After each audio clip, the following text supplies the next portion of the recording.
So, nag-ask ako sa employee dito sa so meron daw akong short lounge na pagslipan sa departure. So, try ko na mag-depart na ako.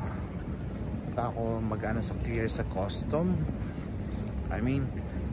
Para makaano tayo. So, i-prepared ko lang yung ticket ko at saka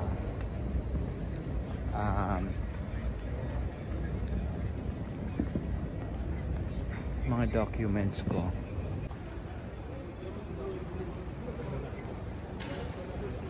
So, tapos na tayo guys mag-check-in, then magpupunta na tayo sa immigration. So, i-check natin sa loob yung sleeping capsule doon kung may available.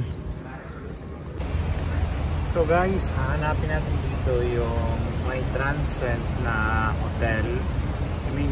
Fly and go ang tawag nila nung nakita ko sa Google. So dito daw sa first floor. So try natin guys yung capsule. Actually nagbuka ko para ma-experience ko. But 400 siya, 400 real yung binayaran ko. 370 kasama yung tax, kaya mo yung 400. So i-try natin for experience. So ito pala guys ang kanilang entrance. Yan, papasok na ako dahan-dahan guys.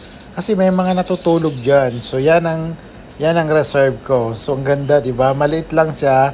Hindi kasi yung 2 tao, sakto lang. So nilagay ko yung passport ko. So yan, sinasarado ko na kasi matutulog na ako.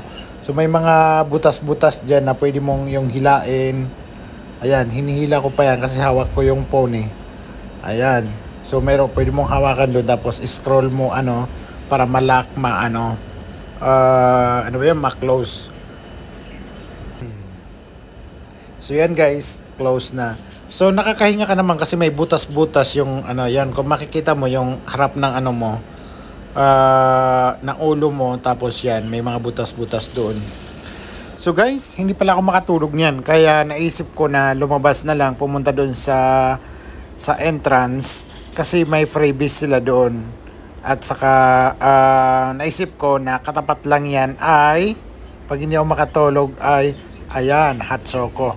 So naubos ko na yung hot choco ko, tapos bumalik na ako sa aking higaan, tapos siyempre i-close natin. So guys, nakikita mo yung airport. Ayan. So isasarado ko ay kinabukasan yan. Yes. Kinabukasan yan kasi lokot-lokot yung kama ko. Yan, paggising ko kinabukasan, actually naunahan ko pa yung alarm. So by the way guys, pwede nila kayo gisingin. Then yan, pumunta ako sa CR. Then pagkatapos nag-hot choco na naman ako kinabukasan. Sabi ko, nako, may naantokin ako sa eroplano nito. Ayan ang kanilang freebies, may mga soda sila, drinks, may mga coffee. So guys, pagkatapos ko mag-coffee, bumalik na naman ako sa higa, sa capsule. Kasi parang ayaw ko munang parang gusto ko muna tumambay dyan eh. So yan. Magandang experience guys, pero yung price niya nasa 370 real. Nasa 400.